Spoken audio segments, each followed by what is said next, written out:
Alright, so now that you have this set list of values from the previous video, what I want to do in this video is delve deeper into this list of values that you have and identify any potential mask values that you may have on this list. And what do I mean by mask values? Mask values are values that on a surface level may seem like you really value this thing, you really crave this thing. But then actually, in reality, if you spend some time really thinking about it, you're actually looking for something else and not this specific value. So let me give you an example for what I'm talking about.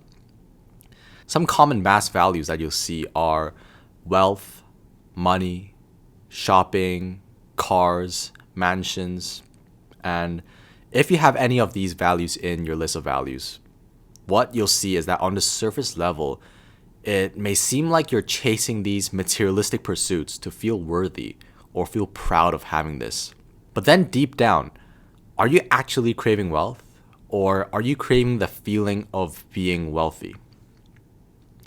Because if you think about it, if one of your values is wealth, as an example, you might actually be instead valuing security that comes from the wealth, but not the wealth itself. Or having time freedom with the wealth, or being able to support your loved one with wealth.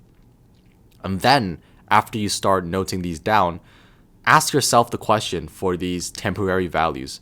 What really is the honest reasons that you're trying to embody this? Is it really because I want all of the money and all of the fancy cars? Or is there something more specific, more personal to me that I'm looking to fulfill with this value? If you start to realize after asking the why question that there's something deeper with why you're chasing it, then that's a great thing. This means that this is one of your authentic values. So do that for all of the top 10 values that you have right now on your list and see whether or not you can be even more specific with these values that you have and replace all of these broader values with specific words, right? What exact feeling are you trying to pursue to give you joy with that value? Now, another thing that you'll probably encounter when you're looking at this list of values that you have is that normally you'll see that there might be some values that are shallow, or you recognize intuitively that it's not a true value that you have. It's not a true value that your higher self wants. And it might be some sort of craving that you have right now based on some external motivation or peer pressure or whatever it is. These types of values may bring you some guilt when you admit to yourself that you have these values, because you know that it's kind of like an addiction. It's part of you, but then it's not really true to you. With these lower values, what I want you to do is to put them on a separate list, because they are something that we're going to deal with separately. And what we're actually just trying to do right now is just have this top 10 values that are higher values, and these values are values that you aspire to. And it's almost like you're creating a life vision with these values. So then with the other values, we just want to leave that aside and deal with that later on. So what are some examples of lower values, you might say? Some lower value examples are like fame, the value of status, the value of being a celebrity, the value of excitement, right? We're always trying to seek for these climactic moments in our lives.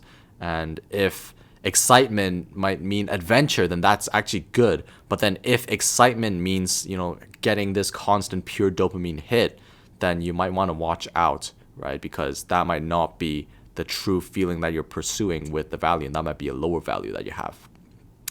Other lower values include, approval, right? Or being liked.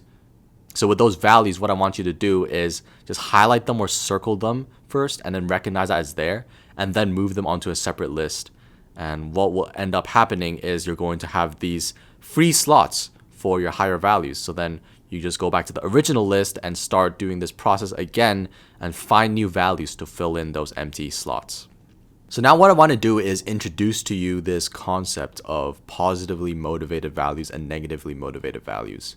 What you'll see is that I have briefly touched through that concept in our previous video, but then in this video, I just want to go deeper into it and actually put it into practical terms so then you can start applying it to your list of values. And what you'll see is that this is a very eye-opening concept that helps you consolidate whether or not this is a low value for you or whether or not this is a value that your higher self actually authentically have and that you have to rediscover. So here's how it works. For all of the values, you either pursue the value because you want more of that in your life and you see all of the positive stuff coming out with this value, or you're pursuing this value because you know that if you don't pursue this value, there's going to be a lot of pain and a lot of suffering that comes in your life. So what ends up happening is you're guilted or feared to make this value appear in one of your top 10 values. And this is a very important distinction to make. Why? Well, here's why. It's because you cannot succeed if you're motivated by some fear or guilt in the long term. Because what ends up happening is that you're going to create this self-sabotaging behavior, right? Self-sabotaging behavior where you're going to fall into this negative loop whenever you're unable to accomplish something because you're negatively motivated. You're going to push yourself, no matter if it's in, health, relationships, schoolworks, or anywhere in life. What ends up happening is you'll fall into this constant rat race where you're just going to chase more and more and more because you're trying to avoid that pain. But then what you don't realize is that pain will always be there. So what's the solution to this? The solution to this is identifying where these negative motivations are.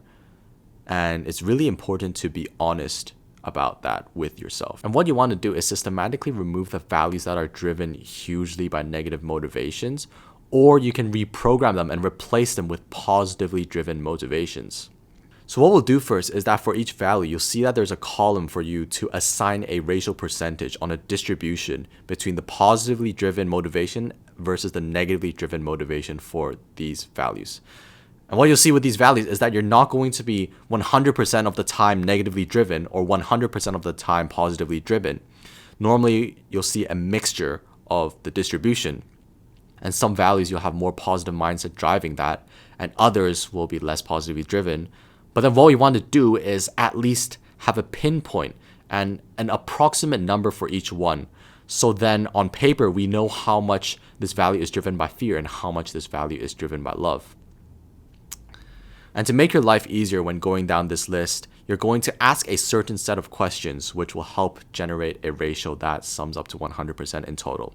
So for example, you could be a 50-50 split for one of your values, which means that you're half motivated positively and you're half motivated negatively. Or maybe your split is 70-30 or 80-20 or 40-60. As long as it adds up to 100%, then you could determine what the split is. And what you want to do is not really stress too much with the specific numbers, but use it to give you like a general sense of where you're at with each of these values. So here are the questions that you should ask when you go through this process. Number 1, why do I want this value? And you can always refer back to the exercise that we did previously on defining that value to see why you actually want that value. Number 2, why do I want this value?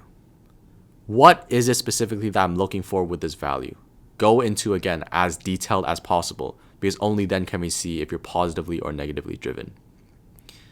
And then number 3, is it something that I value because I gain genuine enjoyment from it?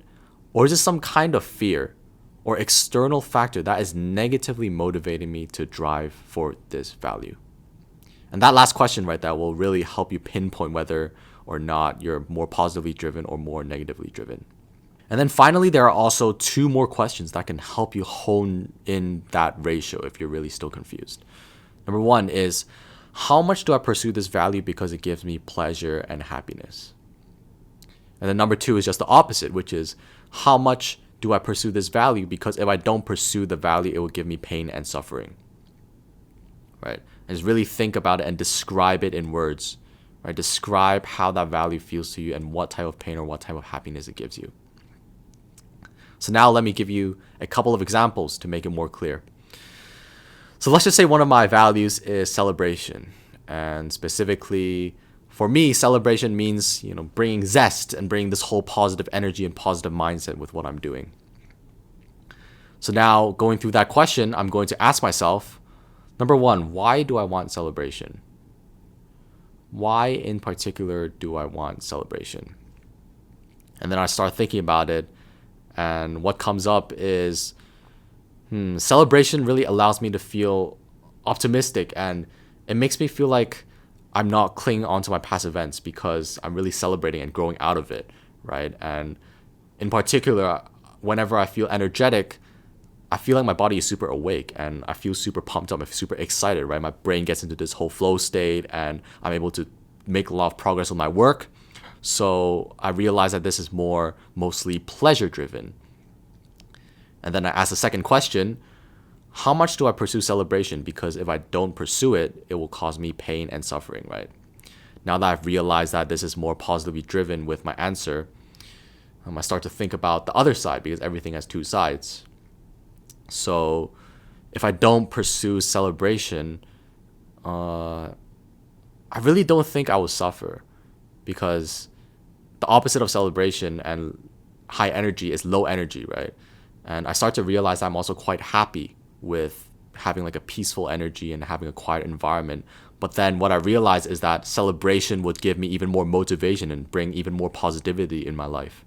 So what you'll realize is that normally things that are, like more addictive to you, or things that you can't really thrive in the opposite environment or the opposite side, normally those things are more negatively driven because you're clinging onto that thing, right? You're dependent on it. But then if you can normally accept both sides of the coin, then normally it might be more positively driven. So that's just an insight that I found when going through this exercise. And going back to that celebration example, I'm going to therefore give myself a ratio of 90 to 10, right? 90% driven by positive motivations and 10% driven by negative motivations, since it's obvious to me that I'm more positively driven than negatively driven. Let's do another example, right?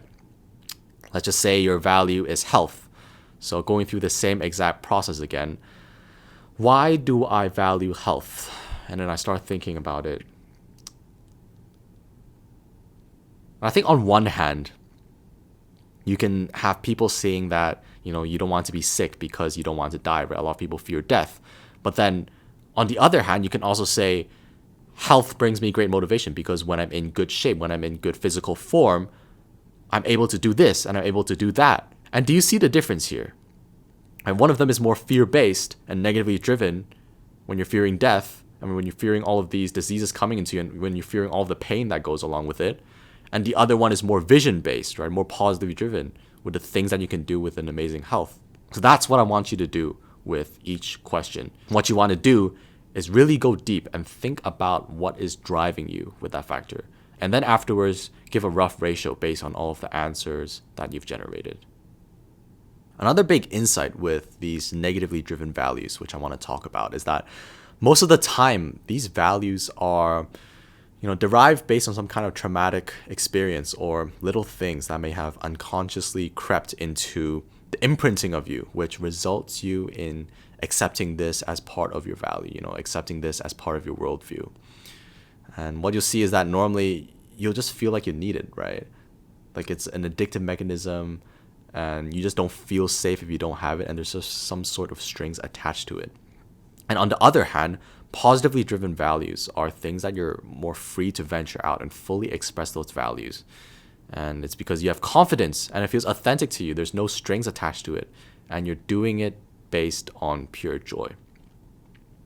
So something interesting that you could do is, once you trace back to the roots of these negative motivations, and if you're seriously ready to release these traumatic experiences, since you know that it's not really part of you, and that these negative memories are things that are stopping you from living towards your higher self, I will highly recommend you to watch my other video on fully releasing these experiences, because I do guide you in depth with an hour-long visualization practice, which I've done multiple times myself, and really release all of these experiences that hurt us in the past and that we still carry along as emotional baggage. So I just wanted to mention that for anyone who's looking to really transform their life to living more towards their higher self. All right, so wrapping this video up with this exercise, here's a summary of some of the key action steps that I want you to do with updating your value document.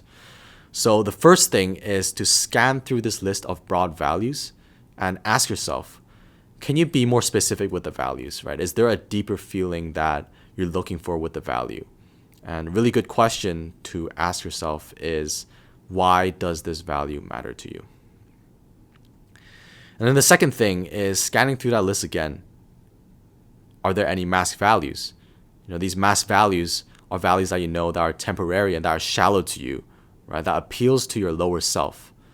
And if there are any temporary values, then what I want you to do is put them aside to a separate list without any hard feelings, without judging it, and then go back to the main value list and select new values to fill in those extra slots.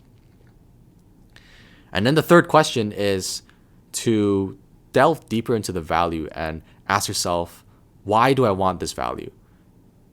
How much do I pursue this value because it gives me pleasure and happiness? And how much do I pursue this value because if I don't pursue it, it will give me pain and suffering?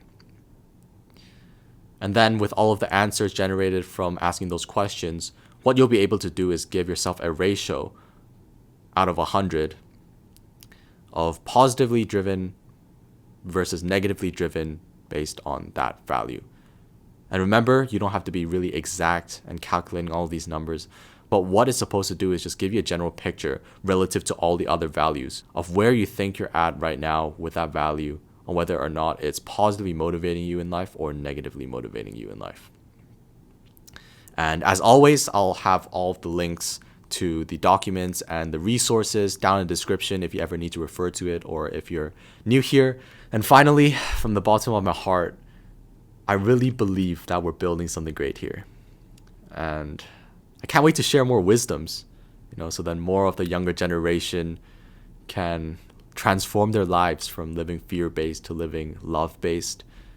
So then we can build a society where everyone is fulfilled, where everyone is driven by this higher vision, this higher vision to contribute to actually evolving humanity and actually living energetically and living joyfully in their everyday lives. So, if you enjoyed this video, do like and subscribe, and do share with your friends who you think are ready to awaken, because it does help the algorithm and it does make an impact when even one more teenager watches these videos, because it plants a seed in them, like it plants a seed in them to awaken, to consider an alternative life, a life where you're more purposeful and more fulfilled. So I'll catch you guys in part 3 of this exercise, and until then, best of luck with your awakening journey. Peace out.